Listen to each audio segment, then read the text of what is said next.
given so much. This land, our freedom.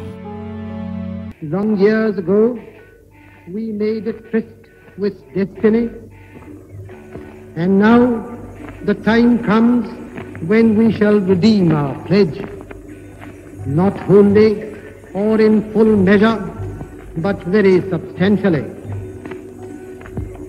At the stroke of the midnight hour, when the world sleeps, India will awake to life and freedom. What's left of it now? Our people felt abandoned, grew weary. They needed our help. And we didn't listen. But he did. Told them exactly what they wanted to hear.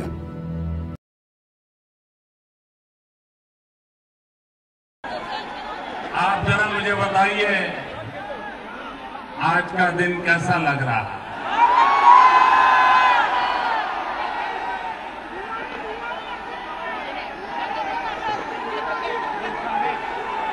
अच्छे दिन, वाह! अरे हम तो फकीर आदमी हैं, झोला लेके चल पड़ेंगे जी। आप मुझे प्रधानमंत्री मत बनाइए। भाइयों बहनों, आप मुझे प्रधानमंत्री मत बनाइए, आप मुझे चौकीदार बनाइए, चौकीदार। और भाइयों बहनों, मैं दिल्ली में जाकर के चौकीदार की तरफ बैठूंगा और आपको विश्वास दिलाता हूं, आप ऐसा चौकीदार बिठाओगे, मैं हिंदुस्तान की तिजोरी पर कोई पंजा नहीं पड़ने दूंगा। इस देश के खजाने पर किसी पंजे को पड़ने नहीं दूंगा मित्रों, और इसलिए मैं चौकीदार के नाते आपकी सेवा करना चाहता हूं। ये जो चोर लुटेरों के पैसे विदेशी बैंकों में जमा है ना, उतने भी हम रुपये ले आए ना, तो भी हिंदुस्तान के एक एक गरीब आदमी को मुफ्त में 15-20 लाख रुपए यूं ही मिल जाएगा। इतने रुपये। But those falsehoods, lies, his poison. लेकिन जो चुनावी भाषण में प्रधानमंत्री ने बात कही, उसको वो बार बार दोहरा रहे हैं कि 15 लाख रुपए अकाउंट में क्यों नहीं आ रहे। देखिए, ये जुमला है, किसी के अकाउंट में 15 लाख रुपया कभी नहीं जाता। Brothers and sisters, the 500 and 1000 rupee notes hoarded by anti-national and anti-social elements will become just worthless piece of paper. Worthless piece of paper. जिनके पास ये बेईमानी का है, वो मान के चले कागज का टुकड़ा है, वो ज्यादा कोशिश ना करें, ज्यादा कोशिश ना करें। हम किस गली जा रहे हैं, हम किस गली जा रहे हैं, अपना कोई ठिकाना नहीं। अगर 30 दिसंबर के बाद कोई मेरी कमी रह जाए, कोई मेरी गलती निकल जाए, कोई मेरा गलत इरादा निकल जाए, आप जिस चौराहे में मुझे खड़ा करेंगे, मैं खड़ा होकर के देश जो सजा करेगा वो सजा भुगतने के लिए तैयार हूं। विजय माल्या के बाद नीरव मोदी और मेहुल चौकसी भी भारत से चले गए। इन सब पर भारतीय ललित मोदी को छोड़कर इन सब पर उनका दूसरा मसला है, इन सब पर भारतीय बैंकों से लिए गए कर्ज नहीं लौटाने के आरोप हैं। यह कार्यक्रम भारत के उन लाखों किसानों की याद में है जो मामूली कर्जे के कारण आत्महत्या कर लेते हैं, हताश हो जाते हैं। काश उनके पास सूटकेस होता, एक पासपोर्ट होता, तो वे कम से कम जान ना देते, बल्कि और लोन लेते रहते, और लोन लेते रहते, और इस सरकार से लेकर उस सरकार तक, और उस सरकार से लेकर इस सरकार तक लोन लेते रहते। माल्या के भारत भाग जाने के कई हफ्ते बाद 19 मई को एक और खबर छपी है 2016 की, इसके मुताबिक पंजाब नेशनल बैंक उसी डीआरटी के पास जाता है जिसके पास स्टेट बैंक ऑफ इंडिया जा चुका था और कहता है कि 250 विलफुल डिफॉल्टर भाग ना जाएं, इसलिए इन पर नज़र रखी जाए इमिग्रेशन डिपार्टमेंट में। तो इसका मतलब इसी डीआरटी का काम था रोकने का, इसने क्यों नहीं रोका। एक विवाद और है। सुब्रमण्यम स्वामी ने ट्वीट किया है कि अक्टूबर 2015 को माल्या को गिरफ्तार करने का नोटिस जारी हुआ था, जिसे मार्च 2016 में कमजोर कर दिया गया कि गिरफ्तार करने की जगह सिर्फ उनके बारे में सूचना दी जाए। डावोस में नीरव मोदी की इस तस्वीर ने मीडिया में सनसनी फैला दी। डावोस में प्रधानमंत्री के साथ उद्योगपतियों के झुंड में नीरव मोदी भी हैं। इन्हीं की कंपनी पर गबन का आरोप है। शब्दावली बदलने लगी है। 11,300 करोड़ की चपत को चूना कहा जा रहा है, फ्रॉड कहा जा रहा है, घोटाला नहीं कहा जा रहा है। एक शख्स इस फ्रेम में खड़े सभी को संदिग्ध बना देता है। क्या प्रधानमंत्री की सोहबत पाने का रास्ता इतना आसान है? हर ब्लैक सूट ब्लैक मनी से नहीं आता है, मगर ब्लैक मनी से अच्छा वाला ब्लैक सूट जरूर आ जाता है। सवाल तो पूछा ही जाना चाहिए कि प्रधानमंत्री के पास पहुंचने से पहले बैकग्राउंड चेक होता है या नहीं, या जिसकी भी जिम्मेदारी हो उसे बताना चाहिए कि कैसे 11,300 करोड़ का कथित रूप से घोटालेबाज प्रधानमंत्री के फ्रेम में पहुंच जाता है। आप ज्ञानचंद को नहीं जानते। यूपी के महमूदाबाद के किसान ज्ञानचंद ने ट्रैक्टर खरीदने के लिए एक फाइनेंस कंपनी से कर्ज लिया। सारी किस्तें जमा कर दी, 90,000 बाकी रह गए। कंपनी के लोग आए, ज्ञानचंद से ट्रैक्टर छीनने लगे। किसान अपने ट्रैक्टर को जाता देख सहन नहीं कर सका, उससे बचाने लगा, मगर कंपनी के लोगों ने उसी ट्रैक्टर से ज्ञानचंद को कुचलकर मार दिया। They killed Gyanchand, you know, and nothing happened because Gyanchand is not a Nirav Modi. Hindi में यह हुआ कि 90,000 के कर्ज ना चुका पाने के कारण फाइनेंस कंपनी के लोगों ने ज्ञानचंद को मार दिया, क्योंकि ज्ञानचंद नीरव मोदी नहीं था। इसलिए जब पेड़ों के काटने के खिलाफ लोग प्रदर्शन करते हैं तो उन पर सख्त धाराएं लगा दी जाती हैं ताकि उनकी जिंदगी मुकदमों में उलझ कर रह जाए और इस बात से किसी को फर्क नहीं पड़ता। और उसी मुंबई शहर में जब हजारों लोग अपने पैसे की वापसी को लेकर सड़क पर उतरते हैं तो वही शहर उनसे भी बेगाना हो जाता है। उनकी संख्या जितनी भी हो बेमानी हो जाती है। जनता जब जनता की नहीं होती है तो संख्या फिर संख्या नहीं रह जाती, जीरो हो जाती है। वरना किसी की कमाई बैंक में जमा हो और वो अपना ही पैसा पाने की परेशानी से मर जाए, यह बात पूरे शहर को बेचैन करने के लिए काफी थी। 51 साल के संजय गुलाटी की पूरी जमा पूंजी इस बैंक में है। 4 अकाउंट थे, 90 लाख जमा था। सारा पैसा एक बैंक में रखने की यह सजा होगी, कौन जानता था। महाराष्ट्र के मुख्यमंत्री देवेंद्र फडणवीस ने कहा कि चुनाव के बाद पीएमसी बैंक का मसला देखेंगे। उनके देखने के लिए इसमें क्या है?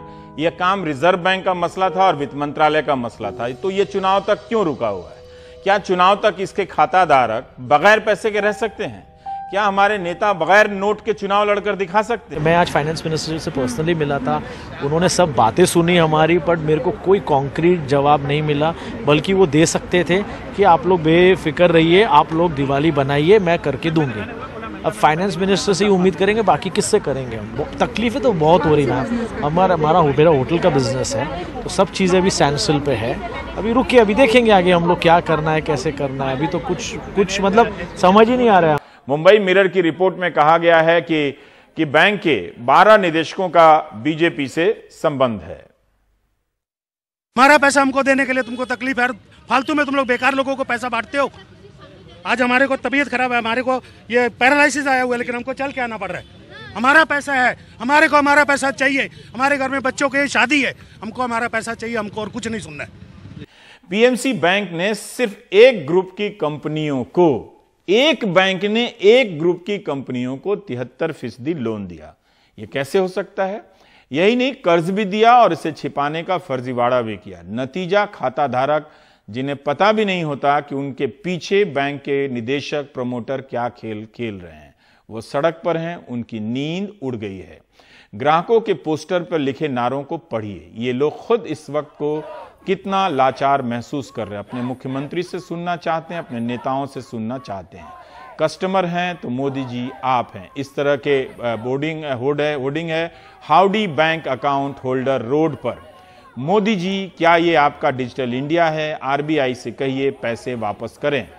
SOS मोदी जी, हमारे पास दवा के लिए पैसे नहीं है। ये सब अंग्रेजी में लिखा है, जिसका मैं हिंदी में तर्जुमा कर पढ़ रहा हूं। मोदी जी, पीएमसी खाता धारकों के लिए आपके मन की बात क्या है? हम यहां मर रहे हैं। पीयूष गोयल, क्या आप मुंबईकर हैं कि आपका दिल पीएमसी खाता धारकों के लिए क्यों नहीं पसीज रहा है? मोदी जी, क्या आप हमारी आत्महत्या का इंतजार कर रहे हैं? हमें बचाइए। मोदी जी, यह घोटाला आपकी नाक के नीचे हुआ है, हमारे पैसे वापस कराइए। पीएमसी खाता धारकों के लिए काली दिवाली, चौकीदार कहां है? इस तरह की बातें आ रही हैं। यह वोटर लिखने के लिए मजबूर हुआ कि मोदी जी, मैंने आपको वोट दिया, आज मैं शर्मिंदा महसूस कर रहा हूं। यह पोस्टर काफी ट्विटर पे चला भी है और इसके बाद भी इस खबर को लेकर मीडिया में शांति है। आप सोच लीजिए, अगर आपके साथ हुआ और टीवी इन बैनरों को दिखाने की जगह रामलीला दिखाने लगे तो आपको लगेगा कैसा? मोदी जी 3 साल पहले भी हम लाइन में खड़े थे, आज भी लाइन में खड़े हैं। प्लीज मदद कीजिए, जनता आपसे आशा रख रही है, प्लीज मदद कीजिए। 2008 से घपला चल रहा है इस बैंक में, 2008 से घपला चल रहा है पीएमसी बैंक में। क्या आरबीआई उस समय से सो रही थी? क्या उनका ऑडिट नहीं होता था हर साल? आज आरबीआई ने जो बैन लगाया है वो किस कारण से लगाया है वो तो अभी सभी को मालूम है, लेकिन आरबीआई 2008 से अभी तक क्यों सो रही थी? अभी तक क्यों सो रही है? Dear Indians, this is just the tip of the iceberg. This cooperative scam is just the tip of the iceberg. Definitely expect that you all are going to suffer in future. Cooperative sector is definitely going down. That is what we have experienced. Muralidhar का निधन हो गया। उनका भी Punjab and Maharashtra cooperative bank में account था। बेटे ने बताया कि बाईपास सर्जरी होनी थी, मगर पैसे पीएमसी बैंक में फंस गए, इस वजह से सर्जरी नहीं हो सकी। इस बैंक में अलग अलग अकाउंट में 80 लाख रुपए उनके जमा थे, पैसा रह गया मगर सर्जरी नहीं हुई। मुरलीधर का निधन हो गया। इसके पहले भी 3 और लोगों के निधन की खबरें आईं। संजय गुलाटी हार्ट अटैक से गुजर गए। फत्तुमल पंजाबी, तनाव के कारण। डॉक्टर निवेदिता बिजवानी की मौत हो गई पैसे न मिलने के कारण। निवेदिता का इस बैंक में 1 करोड़ रुपए जमा था। पुलिस मौत को इस कारण से नहीं जोड़ती है कि आने वाले 5 वर्षों में हम अपनी इकोनॉमी के साइज को 2 गुना करने का प्रयास करेंगे। The government is deaf. For the last 5 years, they've been deaf. Neither boldness alone or knowledge alone can save the economy from a crash. It needs both. Today, we have neither.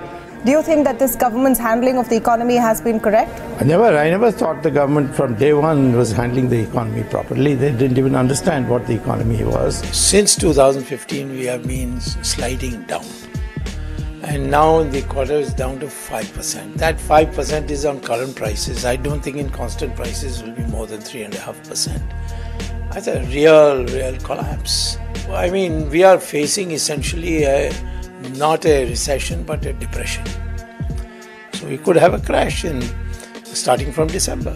So in that case, then my question to you, Mr. Swamy, is you've spoken your mind on the poor handling of the economy in the last few years. You've said that yes, jobs is an issue, demonetization was a problem.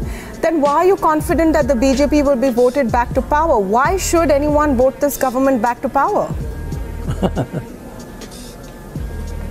People are emotional. They voted for us largely because, not that we'll do new economics, but because we'll build the Ram temple, we'll give a new identity to the Hindus. Because the traders are not supporting us because we are pro-trade. They are supporting us because they are basically very nationalistic people. The Hindu elements in that are very strongly Hindu. Does the political capital that the Prime Minister has been able to build up, will there come a time when the fact that a weak economy for a while has not affected his popularity so far will do so? Oh, certainly. With this unemployment, now you go to any automobile store, they have started retrenching. The unemployment is growing, and that's going to be a factor. The agricultural sector is in a bad way. The small and medium industries are suffering. Banks are tottering. NBFC can anytime collapse. I think that will have a huge impact. It's like 1967 when Mrs. Gandhi, the Congress Party, took a very hard beating because of the crisis in agriculture, which had an effect in industry too. So yes, I think he's got about a year more is all he has. After that, you will see street level demonstrations, people getting bold to challenge him, that sort of thing. The Hindu में पूजा मेहरा की एक report छपी। ऐसी report Hindi के अखबारों और चैनलों में आप कभी नहीं देख पाएंगे, क्योंकि इस तरह के रिसर्च और रिपोर्ट करने की क्षमता नहीं है, चाटुकारिता से ही उन्हें फुर्सत नहीं मिलती है। पूजा मेहरा ने सरकार के बनाए एक टास्क फोर्स की रिपोर्ट का अध्ययन किया और इसके आधार पर पूजा मेहरा की रिपोर्ट कहती है कि नोटबंदी के बाद कंपनियों के निवेश में 60% की कमी आ गई। 2016-17 में कुल निवेश 10,33,847 करोड़ का हुआ था, जो 2017-18 में यानी नोटबंदी के बाद सीधा घटकर 4,25,051 करोड़ पर आ गया। अर्थव्यवस्था के संकट की खबरें अलग अलग सेक्टरों से आ रही हैं। यह भी पहली बार जैसा है जब अलग अलग सेक्टर के लोग अखबारों में विज्ञापन दे रहे हैं कि उनके यहाँ संकट गहरा गया है। आपने इंडियन एक्सप्रेस में नॉर्दर्न इंडिया स्पिनिंग मिल के विज्ञापन देखे होंगे, लेकिन यह भी ध्यान रहे कि उससे भी पहले इंडियन टी एसोसिएशन ने टेलीग्राफ में विज्ञापन दिया था कि चाय उद्योग की हालत खराब है और सरकार को तुरंत हस्तक्षेप करना होगा। 1949 में भारतीय रिजर्व बैंक अपने मौजूदा स्वरूप में आता है और तब से लेकर आज तक उसके इतिहास में इतना पैसा कभी रिजर्व बैंक से भारत सरकार को नहीं गया। 2004 से 2014 के बीच औसतन 20,000 करोड़ रुपए दिए गए रिजर्व बैंक से सरकार को। 2015 से 2019 के बीच औसतन ये 54,000 करोड़ रुपया हो जाता है, लेकिन 2019 और 20 यानी अकेले इस एक वित्त वर्ष में 1,76,000 करोड़ से भी ज्यादा दिए जाएंगे। आप जानते हैं कि रिजर्व बैंक को इस नतीजे पर पहुंचने से पहले इसके विरोध के कई दौर से गुजरना पड़ा। गवर्नर उर्जित पटेल ने पैसा देने से मना कर दिया, समय से पहले पद छोड़कर चले गए। इस सोच का सबसे मुखर विरोध डिप्टी गवर्नर विरल आचार्य ने किया। बाद में उन्होंने अपने पद से इस्तीफा दे दिया। अक्टूबर 2018 में विरल आचार्य ने कहा था कि अर्जेंटीना की सरकार भी रिजर्व बैंक के खजाने को हथियाना चाहती थी। वहां के गवर्नर ने विरोध में इस्तीफा दे दिया और तबाही आ गई। विरल आचार्य के बयान के बाद पूर्व गवर्नर रघुराम राजन ने सीएनबीसी चैनल की एंकर लता वेंकटेश से कहा था कि सरकार को रिजर्व बैंक पर हाथ डालने का प्रयास नहीं करना चाहिए, यह अर्थव्यवस्था के लिए अच्छा नहीं है। अगर आप अपना रिजर्व सरकार को दे देंगे तो भारत की रेटिंग नीचे आ जाएगी। हम क्यों नहीं इस रिजर्व को बचाकर रख सकते हैं। नमस्कार, मैं रविश कुमार। भारत की अर्थव्यवस्था अच्छी स्थिति में नहीं है। इसे छिपाने की तमाम कोशिशों के बीच आज जीडीपी के आंकड़े ने जख्म को बाहर ला दिया। सड़क पर बेरोजगारों की फौज पुकार रही है कि काम नहीं है, दुकानदारों की फौज बता रही है कि मांग नहीं है और उद्योग जगत की फौज चुप है, फिर भी दबी जुबान में कहती है कि ना पूंजी है, ना मांग है और ना काम है। 6 साल में भारत की जीडीपी इस हद तक नीचे नहीं आई थी। 5% की जीडीपी इस बात की पुष्टि करती है कि भारत की अर्थव्यवस्था मंदी की चपेट में आ चुकी है। 1.5 साल हो गए मगर हालात में सुधार नहीं हुए। तो कृषि, मत्स्य पालन, खनन, मैन्युफैक्चरिंग, कंस्ट्रक्शन, रियल एस्टेट की हालत बेहद खराब है। कृषि क्षेत्र में विकास दर 2% है। 2018-19 की पहली तिमाही में 5.1% थी, यानी 1 साल पहले, जो अब घट के 2% पर आ गई है। मैन्युफैक्चरिंग सेक्टर पूरी तरह से ध्वस्त हो गया है। इसी सेक्टर के लिए मेक इन इंडिया लाया गया था, अब उस पर कोई बात नहीं करता है। मार्च की तिमाही में 3.1% ग्रोथ रेट था, जो अब 1% से भी नीचे आ गया है। उसके बाद कंस्ट्रक्शन सेक्टर में भारी गिरावट है। इसमें सीमेंट, स्टील वगैरह आते हैं और इनमें गिरावट दर्ज की गई है। माइनिंग सेक्टर का बुरा हाल है। हमें मालूम भी नहीं है कि इस सेक्टर में कितने हजार लोगों की नौकरियां चली गई हैं। न्यूज चैनलों की रिकॉर्डिंग निकाल कर देखिए, भारत की अर्थव्यवस्था में गिरावट की आहट तक सुनाई नहीं देगी। इस तरह से इंफॉर्मेशन को साफ कर दिया गया है। 71,000 करोड़ से अधिक के बैंक फ्रॉड 2018-19 में दर्ज हुए हैं, जो पिछले साल की तुलना में 74% अधिक हैं। हमें नौकरियां जाने को लेकर लिखते रहते हैं। कैजुअल वर्कर से लेकर मध्यम श्रेणी के मैनेजरों का हाल बहुत बुरा है। सैलरी पूरी नहीं मिल रही है। यहीं दिल्ली में कई जगह काम आधा हो गया है, वहीं पर जहां पर चैनलों के मुख्यालय हैं, लेकिन आपको यह हकीकत नजर नहीं आएगी क्योंकि दिखाई नहीं जाएगी। आगरा के रामबाग चौराहे पर एक दूध वाले की दूध की टंकी गिर गई और सारा दूध सड़क पर बह गया। अब इसी दूध को जानवर तो पी ही रहे थे, इंसान भी जुट गए। लाचारी और भूख की एक तस्वीर बहुत कुछ संकेत दे रही है। नमस्कार दोस्तों, 12 मई 2020 को हमारे प्रधानमंत्री जी ने 8:20 पे यानी 20 बजे अपनी 20 मिनट्स की स्पीच में 20 लाख करोड़ रुपए के इकोनॉमिक पैकेज की अनाउंसमेंट करी। और ऐसी कई चीजें हैं दोस्तों इस बचे हुए पैसे में भी जो सरकार पहले ही अनाउंस कर चुकी है, लेकिन फिर भी अभी इस 20 लाख करोड़ में काउंट करने लग रही है। द न्यू इंडियन एक्सप्रेस के इस आर्टिकल में डिटेल में बताया कि कौन सी ऐसी स्कीम्स थी जो सरकार ऑलरेडी अनाउंस कर चुकी थी, लेकिन फिर भी इन 20 लाख करोड़ रुपए में काउंट करने लग रही थी। ज्यादातर चीजें इस इकोनॉमिक पैकेज में लोन गारंटीज या क्रेडिट फैसिलिटीज हैं। बेसिकली जनता को लोन्स दिए जा रहे हैं, कंपनीज को लोन्स दिए जा रहे हैं कम इंटरेस्ट रेट पे या बिना कोलैटरल के। इसमें कुछ गलत नहीं है, डेफिनेटली कुछ कंपनीज को, कुछ लोगों को इससे बहुत फायदा होगा, लेकिन at the end of the day ये सिर्फ लोन्स दिए जा रहे हैं। आज जिस इंसान के पास नौकरी नहीं है, जो अपना खर्चा पानी नहीं चला पा रहा, वो लोन लेकर आज के दिन गुजारा जरूर चला लेगा, लेकिन कभी ना कभी उसे उस लोन को वापस चुकाना पड़ेगा। तो ओवरऑल लॉन्ग टर्म में जनता के ऊपर प्रेशर कम नहीं कर रहा है, जनता के ऊपर से स्ट्रेस हटा नहीं रहा है। बहुत से लोगों ने, एटलीस्ट मैंने तो एक्सपेक्ट किया था कि सरकार डायरेक्ट मनी ट्रांसफर करेगी लोगों के अकाउंट्स में, ताकि आज के दिन बेनिफिट हो सके। ऐसा ना हो कि सिर्फ लोन्स दिए जा रहे हैं और उनसे एक्सपेक्ट किया जाए कि वो वापस भी चुकाएं। आज जो सिचुएशन आई है वो सरकार के लॉकडाउन की वजह से ही आई है। जरूरी था, लेकिन ऐसा नहीं होना चाहिए कि सब कुछ, सारा बोझ लोगों पर ही डाल दिया जाए यहां पर। तो यहां पर अब एक सवाल आपके मन में आएगा कि ठीक है, 8 लाख करोड़ रुपए आरबीआई के हो गए, इतने लाख करोड़ रुपए के लोन्स दिए गए, इतने लाख करोड़ रुपए सरकार अपनी पुरानी स्कीम्स को ही 20 में काउंट करने लग रही है, इतने लाख करोड़ रुपए हमारे खुद के पैसे को ही काउंट करने लग रही है। तो भाई कितने पैसे एक्चुअली में सरकार स्पेंड करने लग रही है जनता के बेनिफिट के लिए यहां पर 20 में से? इसका राइट आंसर है दोस्तों anywhere between 1 lakh crore to 2.7 lakh crore. अलग अलग लोगों ने एस्टिमेशन लगाया है इसका। इस पूरे इकोनॉमिक पैकेज को अगर मैं एक एग्जांपल के साथ समराइज करूं तो मेरी राय में दोस्तों एक ऐसी सिचुएशन है, आप एज्यूम कर लो आपके दोस्त को, मान लो आपसे 1000 रुपए की जरूरत है, ठीक है, वो आपसे कहता है प्लीज मुझे 1000 रुपए दे दे, मेरे को अपना घर का खर्चा पानी चलाना है, पैसे नहीं है मेरे पास। आप उसे एनवेलप में पैसे पकड़ाते हो और वो एनवेलप खोलकर देखता है तो वहां पर 1000 की जगह सिर्फ 200 रुपए उसे मिलते हैं। आप उसे कहते हो नहीं मैंने तुझे 1000 रुपए दिए, वो आपसे कहता है कैसे, मुझे तो 200 ही रुपए दिख रहे हैं यहाँ पर। फिर आप उसे कहते हो देख कल मेरे पेरेंट्स ने तेरे पेरेंट्स को 500 रुपए दिए थे, वो इसमें काउंट कर ले। आज से 2 महीने पहले जब तू मेरे साथ रेस्टोरेंट में खाना खाने गया था तो मैंने 200 रुपए का तेरा बिल पे किया था, वो देख ले हो गए 700 रुपए।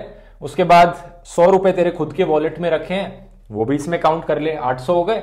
तो 200 मैंने तुझे अभी दिए और इस 200 में से बाय द वे मैं 100 रुपए लोन दे रहा हूं तुझे, जो तुझे वापस चुकाने पड़ेंगे मेरे को, ठीक है। और ये तेरे 1000 रुपए का पैकेज हो गया तेरा। 1000 रुपए मैंने तुझे उधार में दे दिया, अब तू मजे कर इससे। ये सिचुएशन है दोस्तों जो हमारी सरकार ने हमारे साथ करी है इस 20 लाख करोड़ रुपए के पैकेज में। लेकिन इस कोरोना महामारी के बीच में 20,000 करोड़ रुपए से भी ज्यादा महंगा आलीशान सेंट्रल विस्ता प्रोजेक्ट जोरों शोरों से आगे बढ़े चला जा रहा है। सेंट्रल विस्ता यानी Rajpath, India gate, north block, south block, Rashtrapati Bhavan और ये गोल सा बिल्डिंग जहां बड़े बड़े लोग चिल्लाते हैं, आपस में गाली गलौज करते हैं, ये पूरा एरिया कहलाया जाता है सेंट्रल विस्ता, दिल्ली का सेंटर और इंडिया का पावर सेंटर। पर पिछले साल 2 सितंबर को दिए गए एक नोटिफिकेशन में इस एरिया की रीडेवलपमेंट की बात उठी। लोगों को लगा सरकारी इमारतें हैं, छत पर सीलन पड़ गई होगी, रिपेयर वगैरह करवाना होगा। लेकिन नेता लोग तो सरकारी खजाना ऐसे खर्च कर रहे हैं जैसे पार्लियामेंट ना हो, फ्लिपकार्ट हो गया हो। इन्हें पार्लियामेंट पूरा नया चाहिए, न्यू पार्लियामेंट, ब्रांड न्यू, वो भी कस्टमाइज्ड। इस साल 20 मार्च को इसके लिए लैंड भी अप्रूव हो गई है और इतनी जल्दी डिलीवरी डेट भी तय हो चुकी है। 2024 तक पूरा का पूरा सेंट्रल विस्ता बदल के नया बन जाएगा, एकदम न्यू सा, और इस पे बहुत जल्द काम भी शुरू हो जाएगा। एग्जिस्टिंग पार्लियामेंट के बगल में 9.5 एकड़ का एक नया त्रिकोणीय पार्लियामेंट बनाया जाएगा। पूरे पार्लियामेंट को म्यूजियम बनाने की भी बात रखी गई है। यही नहीं, 3 किलोमीटर लंबे राजपथ पर एक कॉमन सेंट्रल सेक्रेटेरिएट होगा और साउथ और नॉर्थ ब्लॉक के पास होगा नया प्रधानमंत्री का रेजिडेंस और वाइस प्रेसिडेंट का रेजिडेंस। मतलब राजपथ पे होगा प्रधानमंत्री निवास। प्रोसेस ट्रांसपेरेंट क्यों नहीं थी? इतना बड़ा काम इतनी जल्दी में क्यों किया जा रहा है? क्या हेरिटेज बिल्डिंग्स को डिमोलिश करना सही है? ग्रीन कवरेज जो खत्म हो जाएगा उसको रिप्लेनिश कैसे होगा? उस एरिया का क्या जो पब्लिक स्पेस था और अब जो नेता स्पेस बन जाएगा? ओ अच्छा, सवाल बैठो, सवाल बैठो, सारे सवाल बैठो सवाल। हाँ, तो मैं ये कह रहा था कि सेंट्रल विस्ता रीडेवलपमेंट में लगभग 20,000 करोड़ की लागत आएगी, 20,000 करोड़ रुपीस ओनली। इस लागत से और क्या हो सकता था? अब इस सवाल का जवाब आपको 9 PM न्यूज पे तो नहीं मिलेगा, तो हमने कहा कि हम ही आपको बता देते हैं। इस पैसे से हम लगभग 7 लाख ICU वेंटिलेटर्स और 13.3 लाख पोर्टेबल वेंटिलेटर्स खरीद सकते हैं। वही वेंटिलेटर्स जो हमें कोरोना की मार से और सीरियस बीमारी से बचा सकती हैं। हेल्थ केयर की अगर हम बात करें तो दिल्ली में एक अस्पताल करीबन 150 करोड़ रुपए में बनता है, तो मतलब अगले 4 सालों में हम 130 state of the art hospitals बना सकते हैं इस सेंट्रल विस्ता के पैसे से। प्रॉब्लम यह है कि टाइमिंग का। जब देश कोरोना वायरस जैसी बीमारी से जूझ रहा है, सरकार के पास जनता का पेट पालने का पैसा नहीं है। अरे पैसे तो तब देंगे ना जब होंगे। पीएम केयर्स के डोनेशन से तो काम चल रहा है, सरकारी इंप्लॉइज की सैलरी कट रही है, उनके अलाउंसेस रोके जा रहे हैं, एक एक करके ऐसे पैसे जोड़े जा रहे हैं। पता नहीं वो स्विस 15 लाख रुपए लगा देते इस पे। और तो और सेंटर पहले से ही स्टेट्स के 30,000 करोड़ रुपए के उधार में चल रही है, और कई रिपोर्ट्स तो ऐसी कह रही है कि सेंटर के पास बिल्कुल पैसे नहीं है। वैसे आपको यह भी बताते चलें कि सितंबर 2019 में अनाउंस हुआ यह प्रोजेक्ट, इसका कॉस्ट अप्रैल 2020 आते आते ऑलरेडी 18% इंक्रीज हो चुका है। माने 2022 2024 आते आते कितना कॉस्ट एस्केलेशन होगा, कितने और घपले होंगे इसके बीच में, ये तो समय बताएगा। कोई बताए इनको कि एक हाथ में कटोरा और दूसरे हाथ में आईफोन से अच्छा टिकटॉक बन सकता है। सुपर पावर नहीं। जब देश जूझ रहा है कोरोना जैसे महामारी से, जब पैसे नहीं हैं आपके पास, तब तक यह भद्दा मजाक प्लीज रोक दो। It's driven them from pasture, from the righteous path. शहीद एटीएस चीफ हेमंत करकरे पर विवादित बात करते हुए कहा कि करकरे को उनके कर्मों की सजा मिली है। जब वो मुझसे पूछा, तमाम सारे प्रश्न करता था, क्यों ऐसा क्यों हुआ, वैसा क्यों हुआ। मैंने कहा मुझे क्या पता, भगवान जाने। तो क्या ये सब जानने के लिए मुझे भगवान के पास जाना पड़ेगा। मैंने कहा बिल्कुल, अगर आपको आवश्यकता है तो आप अवश्य जाइए। जब किसी की मृत्यु होती है यह जन्म होता है तो सूतक लगता है। तो जिस दिन मैं गई थी उस दिन इसके सूतक लग गया था, और ठीक 1.25 महीने में जिस दिन इसको आतंकवादियों ने मारा उस दिन सूतक का अंत हो गया। Ironically, the man who's pushing for the Vande Mataram rollout himself failed the test when asked to sing the national song. To correctly sing is a very difficulty. To correctly sing is a very difficulty. And if you ask me, within 1 or 2 days I will sing the whole song. मैं क्या कह रहा हूँ, हिम्मत से कहना चाहिए कि राष्ट्रीय गीत गाएंगे, वंदे मातरम गाएंगे। औलख साहब, आपको आता है पूरा वंदे मातरम? आप गा के सुना दीजिए अच्छे से। 4 लाइनें, 2 लाइनें सुना दीजिए। आपको कहना चाहता हूँ 2 लाइनें सर, आपको मैं सुना दूंगा। अभी सुना दीजिए सर, मैं वेट कर रहा हूँ। I am waiting for you sir, please sir. 4 lines. पर ये तो दोहरापन है ना, आप जबरदस्ती कर रहे हैं कि गाइए गाइए, आप गाइए, आप गाइए, आप देशभक्ति साइंस दिखाइए। हमने रिक्वेस्ट किया भाई आप गा के सुना दीजिए वंदे मातरम। पसीने फूल गए मंत्री जी के। ये क्या है, मतलब व्हाट इज दिस? अरे कुछ तो सोचिए, कुछ तो भगवान का भी सोचिए कि आप जबरदस्ती करके दूसरों को सिखा रहे हैं, आपको आता नहीं है खुद। ये जो सफेद कमीज वाले भाई साहब है ना, बहुत बड़े पार्षद हैं। हुलस हुलस कर कहा था कि हाँ राष्ट्रगान गाना होगा, तो हमने कहा गाकर सुना दीजिए। वंदे मातरम, वंदे मातरम, सुफलाम वरदाम मातरम। बस भैया बस, बंकिम चंद्र जिंदा होते तो कसम से इनके पैरों में गिरकर माफी मांग लेते। हमने ऐसा तो नहीं लिखा था। राष्ट्रगान राष्ट्रगीत दोनों ही आते हैं। अगर इसको आना कहते हैं तो सर जी जाने दीजिए। भारत माता पर बहुत बड़ा एहसान होगा आपका। कोटा चलिए, कलेजा फट जाएगा भावनाओं का ज्वार देखकर। राष्ट्रगान से ही किसी भी बैठक का शुभारंभ होना चाहिए, और राष्ट्रीय आप कौन सा बता रहे थे, राष्ट्रगीत से ही उसका समापन होना चाहिए। क्या विचार है, कसम से मानना पड़ेगा। उफ, मन इमोशनल हो जाता है। बीजेपी की एक और पार्षद का पाखंड परखते हैं। तो सभी को आता है, बच्चों को आता है, पार्षदों को नहीं आएगा क्या? क्यों नहीं आएगा मैडम, क्यों नहीं आएगा? लेकिन आपको आता है क्या?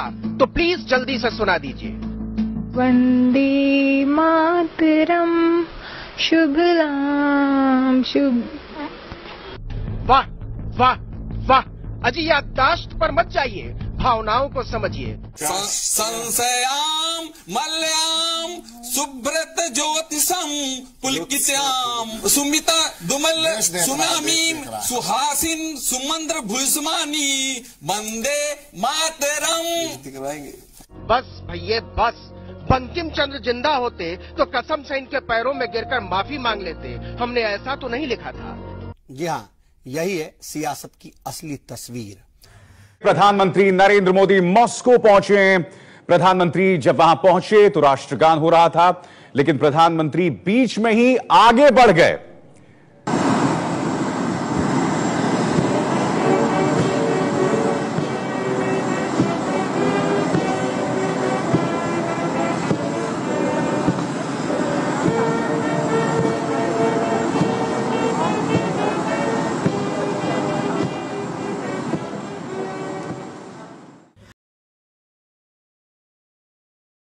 आप क्रोनोलॉजी समझ लीजिए, पहले सीएबी आने जा रहा है, सीएबी आने के बाद एनआरसी आएगा, और एनआरसी सिर्फ बंगाल के लिए नहीं आएगा, पूरे देश के लिए आएगा।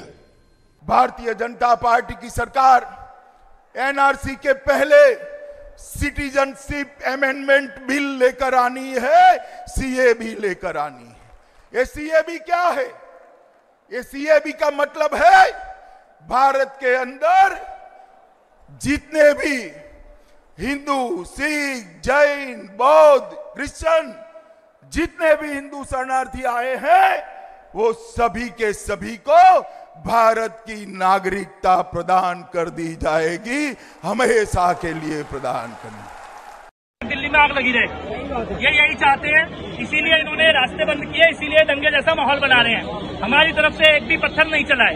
सीसीपी साहब हमारे सामने खड़े हैं। मैं आप सबके बिहाफ पे ये बात कह रहा हूँ, ट्रंप के जाने तक तो हम शांति से जा रहे हैं, लेकिन उसके बाद हम आपकी भी नहीं सुनेंगे अगर रास्ते खाली नहीं हुए तो। ठीक है? गद्दारों को गोली मारो, सालों को, देश के गद्दारों को पीछे तक आवाज आनी चाहिए, गिरिराज जी को सुनाई दे।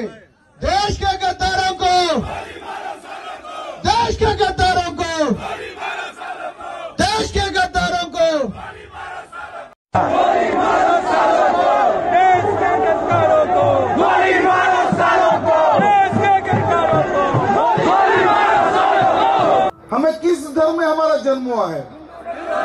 कौन सा धर्म है हमारा? हिंदू धर्म में जिस व्यक्ति का जन्म होता है वो व्यक्ति बहुत ही भाग्यशाली होता है। बाकी के जो हर जन्म में पाप करते हैं, उनका जीवन ही पाप करने के लिए होता है, वो गोल टोपी वाला होता है।